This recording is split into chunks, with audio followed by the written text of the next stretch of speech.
to if you want to get stories into Media Post about your publication in media. Please welcome Sarah and her panel. Hello. Hi, everyone. So today we're going to talk about one of my favorite topics, Mr. President Donald Trump. No, I'm just kidding. Okay, so we're going to talk about the Trump bump. And for those of you who may not be familiar with this term that has been created recently, leading up to the election and then after the election, a lot of media outlets reported a surge in subscriptions, in traffic, correlating with the surprise election. And so the idea is that people came to realize the value of paying for journalism and why it's so important to support journalism and pay for subscriptions. But the question is this Trump bump real? Is it sustainable? And what result it has on the paid model for media organizations. So let's start actually by you guys introducing yourself, and then we'll dive right in. Hi everyone, I'm David Grant. I'm the Associate Publisher at the Christian Science Monitor, which just means I run the business side there. Hi, Poppy McDonald. I'm the president of Politico. Hi, my name is Erin O'Mara, and I'm the president of The Nation. Great. So let's start out by, if you guys could tell us if your news outlets saw this Trump bump either in subscriptions or traffic, and if so, why you think that happened. So yes, we did. On a typical week before the election, just organic orders, subscription orders on search. So nothing that we did, no email marketing, nothing, just the organic traffic. We would get about 250 subscriptions a week through our website. The week of the election, which was not a full week, we got over 3,000. And the week following the election, we got over 7,000 orders. And the tail, which has dropped off now, though, continued for quite a while. We also see it coming in other areas. We have a very large pool of small donors. We're very proud of this grassroots effort to support our journalism. These people give a small amount of money, and a lot of them can ill afford to give it, but they believe in our mission. That pool has now grown to over 20,000 people, and some of those people are giving multiple times a year. So, yeah, we see it across our revenue channels. So we are a politics and policy publication. So we did see a Trump bump. We probably, I imagine, saw it sooner than other people did. So we saw a spike in our traffic in June of 2015, where we were getting on average about 25% more visitors.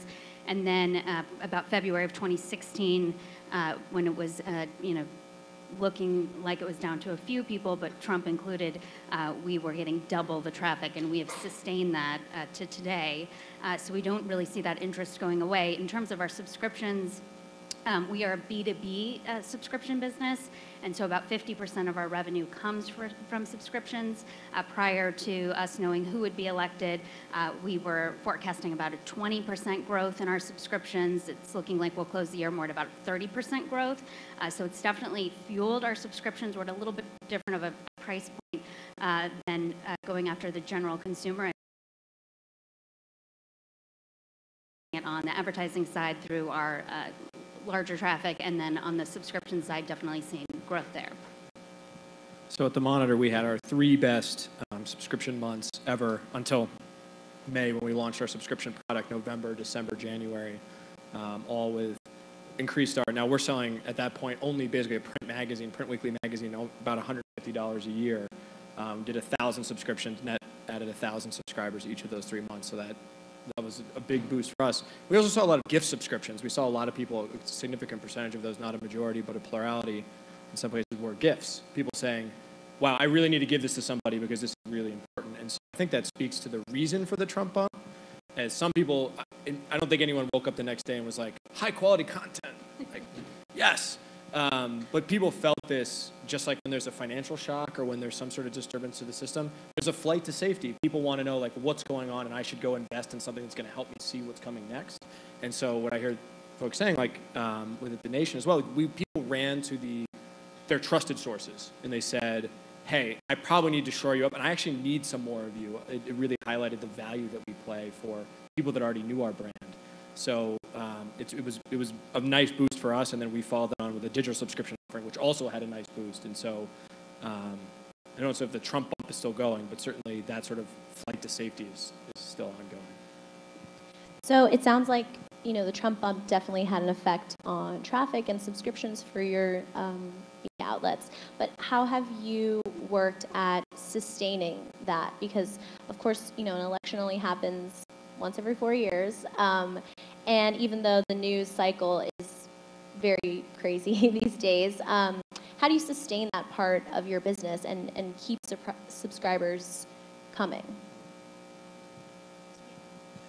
I think an important thing to emphasize is that this is a moment, and there will be other moments. And as real as the Trump bump is, Trump fatigue will be real as well. Israel. Israel. And, and anybody who would think that this bump in interest in their product is going to last is opening themselves up for disappointment. So what we started to do even before the election is begin to invest in, I don't know what the cool kids are calling it today, but SEO. We think that code on our site is really important for getting our content into the hands of influencers, but also preparing ourselves for the future and where our content needs to be. As the Trump bump became real to us, we really doubled down on our best practices and have done more testing and are looking for more ways to leverage this interest in progressive news and politics, and how can we find those readers and donors and supporters who are going to stick with us after Trump is gone, because our content is not about Trump. Our content's about policies and ideas to create a more just world. And, so we want those people who are interested in that. So we've also invested more in digital marketing, where we've got more self-shared demos and psychographic data, and are able to make models and go after pools of people who we think will stick. So I'd say similar to what the point Erin was making. I don't know that the Trump interest will last forever, but I do think the increased interest in politics and what's happening in the world and people's consumption habits, where it seems like they're a bit addicted to getting information, extends sort of beyond this Trump phenomenon. It extends beyond the US for that matter, right? So we saw in Europe with Brexit, obviously it's a new world where people can't predict anymore what the outcomes are going to be, and they're very surprised. And they want to pay attention because of it, and they feel like things are moving so quickly that they need access to quality information. So we do see this going far beyond just the last election, and we see it going far beyond the US. So we've thought about how do we extend our coverage into places like Europe with Politico EU, and into key states. I think California will play a huge role. And then we've also thought about, for our paying subscribers, how are we adding tools and services that help them really navigate what is happening in Washington and in the world, so that as they're trying to get access to this information, we're helping them cut through the clutter, save time, and really be able to have some predictive intelligence that will help them do their jobs. The first thing is, why are we going to sustain this? Because once I have your credit card, there's like an 80% chance you're with me for a long time. So just as a general baseline, just the fact that people let auto-renew go forever is great. So we've just enlarged the number of people that pay for quality journalism by a mile in one fell swoop, right? Just for that. So there's like a baseline. Like, once someone gives you your credit card, that's good. The second thing is, we've become very obsessed with the discipline of product at the Christian Science Monitor, about how do you listen to readers, how do you do user interviews, how do you do A/B testing, how do you put all that into the mix on a sustainable and ongoing basis. We're turning all of our sort of problem solving and sort of getting stuff done function over to Scrum, sort of agile methodology. And that's not just for software development, that's for thinking about our pricing, that's for thinking about our marketing initiatives, that's for building out features for our readers. And I think that really is the answer to sustaining this, is like this new discipline within not the world, but certainly for a lot of media companies, thinking very deeply and well about your subscribers, communicating with them a lot, talking to them a lot, so that they've come into this community, particularly for us as a small publisher, they feel a part of it, and we really use them to make us better. Like we let them contribute to what's going on so that they see value in it, and we continue to give them value beyond just their historical association with us or their ability in us to be a trusted creator of high-quality news. And so I feel like the Trump bump was really fueled by a lot of the new threats to the media industry, the news industry, really, such as fake news, and now all this stuff is coming out about Russia buying ads on Facebook, and so I'm wondering, what's the solution to some of these challenges, do you think? Well, I think as providers of content, we have an obligation to get our facts straight and to tell the truth and to not go clickbaity. And I'm paraphrasing now, but the nation is 152 years old. We were started by abolitionists, and the first line of the first issue said something that was roughly, "This week is barren of interesting news," and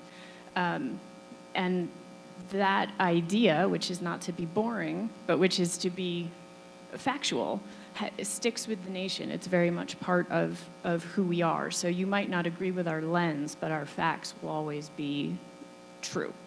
I think that we also, and this is sort of beyond media, but we should all be advocating for better education. If you haven't seen the study that Stanford completed last year, their history department did a study on middle school, high school, and college-age kids' ability to determine what is real and fake on the internet, and they were stunned by how ill-equipped people are.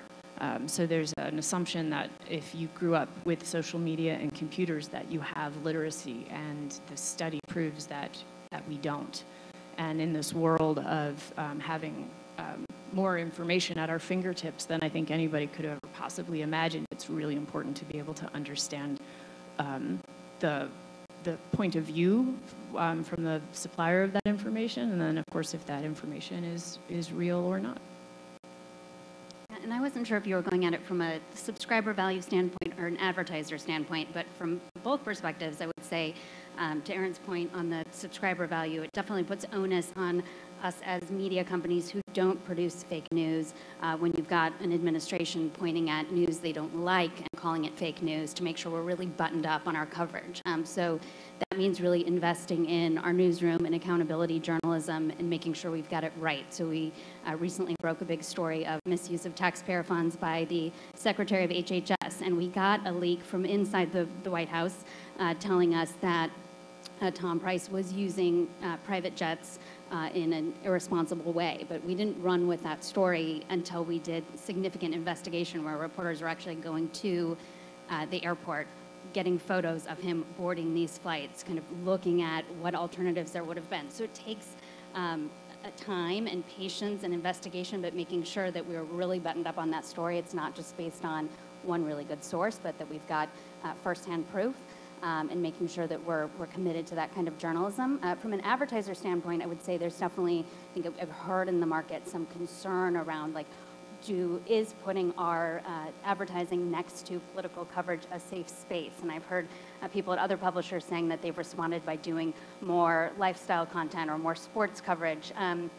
We don't have that option at Politico. We just do policy and politics coverage. And fortunately, our advertisers are coming to us to reach influential people in Washington who read us and trust us. So I think they see through sort of that fake news accusation. But I would say advertisers who are shying away from political coverage are doing so at their peril. They are choosing to be on the sidelines in a major debate that is permeating every aspect of life. Who would have thought that the NFL would now be a politics story? Or who would have thought that Jimmy Kimmel and late night television would now be a source for the healthcare debate, right? So it's permeating every aspect, and I think advertisers really need to decide to engage. Yeah, would I would just echo all the smart things that were just said, and mostly that just keep doing what you do extremely well, and the problem should take care of itself. Like, the way for most of us to avoid fake news is to like reputable news organizations on Facebook or wherever it is you get your news, and just click those links. Like, this is not super hard. This is not super sophisticated. All this coverage, maybe there's more to drop on Russia, but whoever's doing misinformation campaigns in Russia needs to ask for a budget boost, because like the Monitor is going to spend more money than Russia did apparently, like in the next year, right? Like, these things are important and they're interesting for us to talk about, but I find a little bit of the focus on fake news kind of like letting us off the hook as publishers. Like, we need to do really great stuff that people think is amazing so they can't stop reading us, not complain that somebody some Macedonian guy in his basement is cranking out the Pope endorsed Trump. Like, that's something we can't solve. What we can solve is being indispensable. And I think that's really what we're trying to get done, is like, we need to be indispensable so people come to us looking for that work, rather than sort of saying, oh, every time I read the Monitor, it's pretty boring. I don't really need that. I just want to throw one more thing into that. I think we all also have to make demands of some of these mega companies like Facebook and Google and Apple News, people who are distributing news. It used to be that news always came from a journalistic endeavor, right? And so there would always be reporters and fact checkers and editors, and there were layers to make sure that the news was real. And now that we have these content providers who are pushing information out with algorithms that are based not on relevancy but on clicks and interest in that moment, it allows fake news to flourish. And we're understanding more what happened with the election, but you don't really have to look further back than the shooting in Las Vegas to see how quickly the fake news comes up and how really damaging and horrible it is. And all of these companies need to be more accountable, and we as citizens and as media companies need to put pressure on them. I was just going to add, too, that if you invest in accountable journalism, it will pay off, so people will start coming directly to you. We're seeing now 46% of our traffic comes from people who are directly going to www.politico.com. So we are seeing the benefits of being that trusted site. And what are some of the responses you've gotten from advertisers in regards to this threat of fake news? Like, have you used what you're saying today about, we're factual, we stick to the facts, we're trustworthy? Have you used that as your pitch to advertisers? The nation is a slightly different beast when it comes to advertising. Advertising has never been our main source of income, and again, that really core brand identity of being a trusted brand has been with us for 152 years. So we haven't really had to fight that fight with our advertisers. Yes, we do use fake news, and hey, we're not fake in our ad pitches, and also now some of our marketing pitches and our fundraising pitches. Though that's really just part of the total ask. So we might not be quite in that field. For us, working with advertisers who are trying to make the case of why they need to have this direct relationship with Politico, even though that's a lot more expensive than running it through like a corporate programmatic buy, it's been really helpful as brands have gotten nervous about where is their content going to run against, and is that going to be fake news? And they've been flagging sites that are controversial or concerning and can really hurt their corporate brand reputation. So making that ROI case for working directly with us as a publisher, the fake news has helped that for sure. I think that's super impressive. We don't do a lot of direct selling, so it's sort of out of our lane, but just in that case, what you guys are able to do, you guys have a superpower. Politico has a superpower called influential people read us in Washington, D.C., right? And that's an amazing thing, I feel like, to say to an advertiser, like, come right through this door. Like, you don't need to mess around anywhere else, right? Like, just come right in here. And that's what we're looking for. It's another version of the direct relationship I want to have with the reader, and wants to have with the reader. The B2B side of Politico wants to have with readers. But with advertisers, it's actually the same logic, right? Like, you should have a direct relationship with us because we have these people on the other side that really matter and that you really want to get to.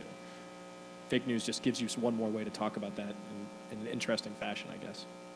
And what about, marketing campaigns to potential subscribers and to readers? Have you incorporated this part into any of those types of campaigns? I'll go that first. We just try to be relentlessly positive in how we talk about the Monitor. That's really where we want to be. So we'll mention it, and it's a thing that's on the minds of readers, and so you have to address it. But we really want to go beyond that to, like, how do you do this? Like, how do you get past that? And so for us, that's about trust. We are in the trust economy as the Christian Science Monitor. Like, we are a trusted resource for our readers, and so that's where we try to go, is use that as a jumping off point, but I think to something Aaron said before, like, this is sort of a moment and you have to address it, but we're not making that sort of core to our DNA or tripling down on the fake news marketing option. But how do you communicate that trust to your readers? It's actually been fascinating. Some of our best marketing material comes directly from the desk of our editors. We just have them write it, like, what's going on right now? And we send that out to folks, and they're like, oh, I know that person's byline, like, I care about them, and they make the case in their own way. And so we've really come around to realizing that our best marketing to our readers comes from, it's either we're sending stories or with a little sort of intro from the editor, we're sending our content out, and that's our best marketing, like the work that our newsroom produces, and sort of using that in a different way to remind them, like, this is what you're supporting, like, this is sort of what's underneath the dollars that you spend with us, and that's worthy and that's very valuable. So for Politico, we're not using fake news necessarily to drive that, but we are using the need for speed and intelligence to make that case for why people should rely on Politico. And it's not just about how deeply sourced we are at the White House, but it's also the fact that we've got 16 verticals and deep penetration into Congress and every federal agency. So if you were surprised by the fact that Trump got elected, imagine how surprised you're going to be by who he's going to choose to run major federal agencies and the decisions that they make. And so kind of waiting to catch up on that news when you have time is really not an option when your livelihood depends on it. And what the news was at 9 a.m. has changed by noon, has changed by 3 p.m. So this 24-hour news cycle has now become, in some cases we say 24-second news cycle. And so is there really a price that's not worth being able to stay ahead and have that nugget of intelligence that's really going to impact your livelihood? Again, we've mentioned fake news, but when we do, it's really just to pivot back to our core values. So again, we've built up trust in our community. I think our brand embodies trust in factual reporting. And so, we'll mention that, that like we always have been and will continue to be, we're here to get the facts straight. We are here to bear witness and speak truth to power, and it does not matter how fraught our times are. We are dedicated to that mission. But it's more about repeating our core values than grabbing onto this one moment. And so do you think this boost in subscriptions that you all have seen, does this show that the paid model is gaining traction? Because just speaking as a millennial, I remember it wasn't so long ago when most of my peers wouldn't even think to pay for a subscription to, a news outlet. And now I can't think of many people my age that don't. And so that's just personal experience, but I'm wondering, do you think that this shows that people now are really valuing journalism and paying for it? Well, I guess it's a yes and a no. I think that this election reminded people, or possibly in the case of millennials, taught them for the first time what the value of institutions in this country and in our culture are. Millennials specifically, not to pick on a group, but they haven't really felt the importance and value of institutions in their life with the rise of social media and the ability to be autonomous in the impact you make, right? If you want to raise money, you can do it yourself on social media. You want to create traction for a cause, you can do it yourself. And then you don't have to stick with it. You can feel accomplished and you can move on to the next thing. And so institutions haven't been a key part of their life because they didn't understand what they meant. I think Trump being elected is the first time they've really been let down by an institution, and it has created an awareness that wasn't there before. So for some of those people, will it stick? Absolutely. And I think we'll see a ripple effect beyond that. We'll see more people entering politics, on every level, from dog catcher to governor to senator to president. We'll see more interest in younger people. And that's going to all be really positive. And I think we're also going to see some fatigue. It's hard to be constantly and emotionally invested in in these issues and these arguments, and so it's a yes and a no.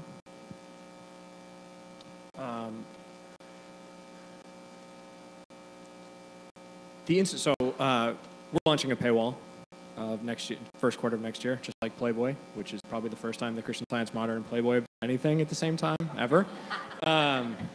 We went into a meeting to talk about this paywall. We're talking to our staff and saying initial returns from people, and one of our colleagues, so I'm 31, so I'm a millennial too, and one of my colleagues who's like 25 raised her hand and said, well, here are the 10 ways that I get around paywalls, and like, let me tell you all 10 of these ways, and like, what are you doing about those 10 ways, right? So there's certainly avoidance behavior, and you're never going to be able to snuff all that out, right? That's always going to be a part of life for millennials and not, right? That's not like a millennial-specific activity, just the sort of talent for doing so maybe is higher amongst my age cohort. But I think that if you think of just to your institution's point, the institution that many people started getting their news from was Facebook. Like, I joined Facebook, my senior year of high school before going to college, and I'm a media person. I read a lot of stuff otherwise, but like everything sort of came through that portal. And now it's like, wait a minute, that actually wasn't the institution that I cared about. But that was an institution to me to some extent. So I think you're seeing this flip where people are like, wait, what do I actually care about? What's the thing that is actually valuable to me? And people are asking themselves this question of all ages, right? What is actually valuable? And that's where we're having to write in and make the case, like, me, not this, us for this particular purpose. And so it's opened this window that we can get through as a general interest publisher to get to a lot of people because they're thinking about it right now. And they won't always have the same willingness to pay because Netflix spends $6 billion a year on content, right? Like, to some extent, to those of us that are in general space, we compete with them too for your time and your attention. They sell it for $7.99 a month. You can't buy anything from the Christian Science Monitor for $7.99 a month. So it's opened this window, it's opened this opportunity, and it's challenged, I think, some of the institutions that young people grow up connected to, including me. And now it's an opportunity for us to go get that, to go make that happen. I waited to go last because I'm pretty biased on this topic. I started Politico Pro, our first subscription business for Politico 7 years ago, and at that time it was an experiment. They gave us a few cubicles over in the side of the office, and we started with energy, healthcare, technology, and now the revenue we were bringing in was chump change. I mean, the focus was really on advertising, and now, fast forward to today, it's over 50% of our business. It is the fastest growing part of our company, and it is a huge focus in terms of how we think about our growth. So do I see that interest going away or changing? Not at all. I will say, though, our focus is on how are we helping people whose livelihood depends on what happens in politics and policy, kind of navigate that and predict what's happening.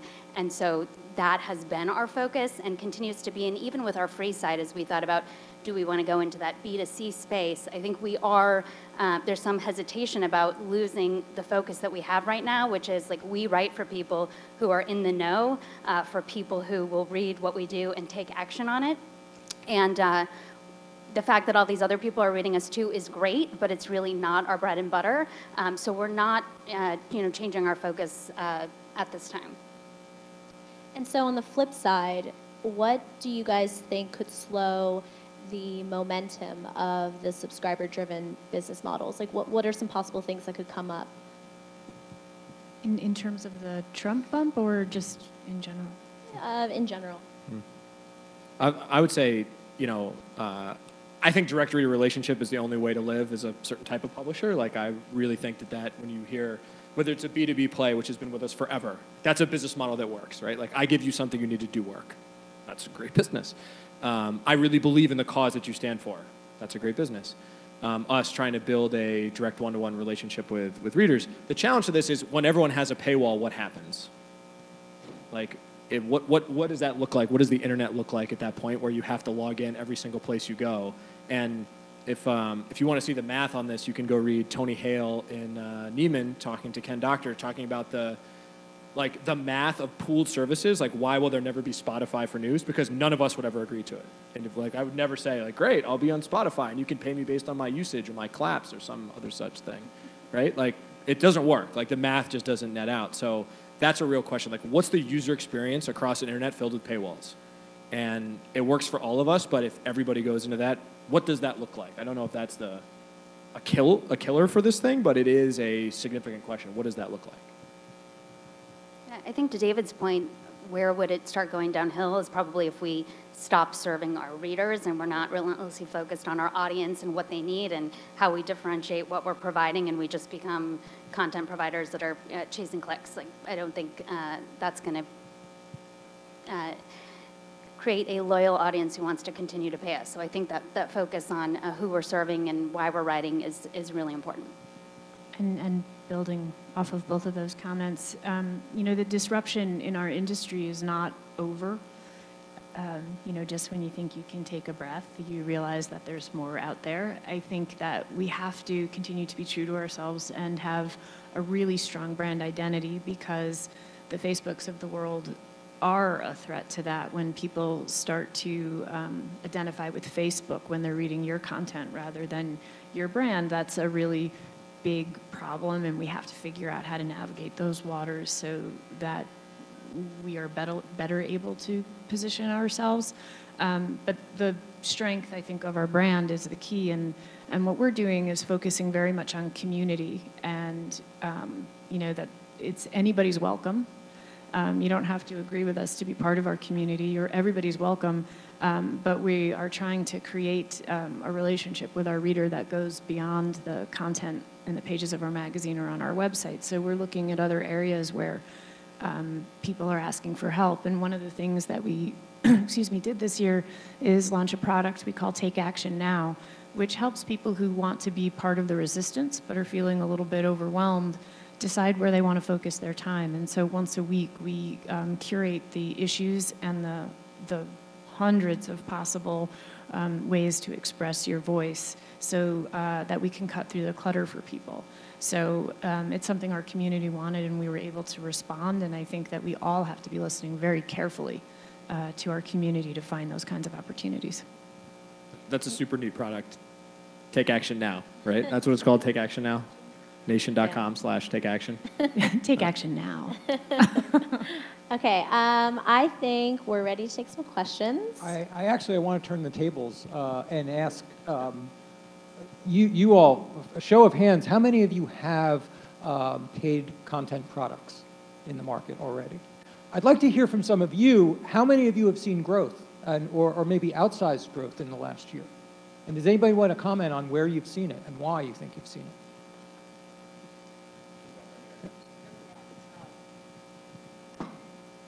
So I work for News Corp, which has Wall Street Journal, and obviously we saw a significant increase in the number of subscriptions since the election. Are you using any analytics to understand what converts best, where your best channels are for getting the best potential customers? Yes, yeah, and also we're playing with kind of I run advertising technology strategies, so we're trying to find a good balance between what our advertising strategy is against what the paid subscription strategy is, because you can make adjustments depending on, what an actual user's value is, especially when you can start to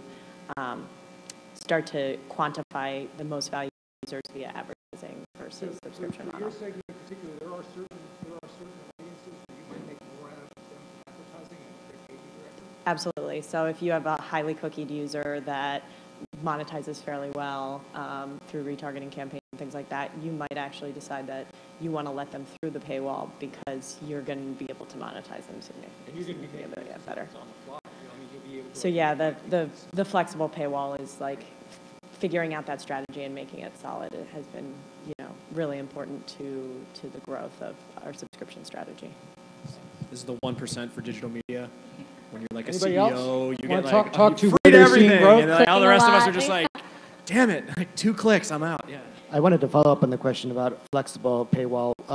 Our business sends tens of millions of clicks around the web every day, but are through major influencers on Facebook, like George Takei or The God Page.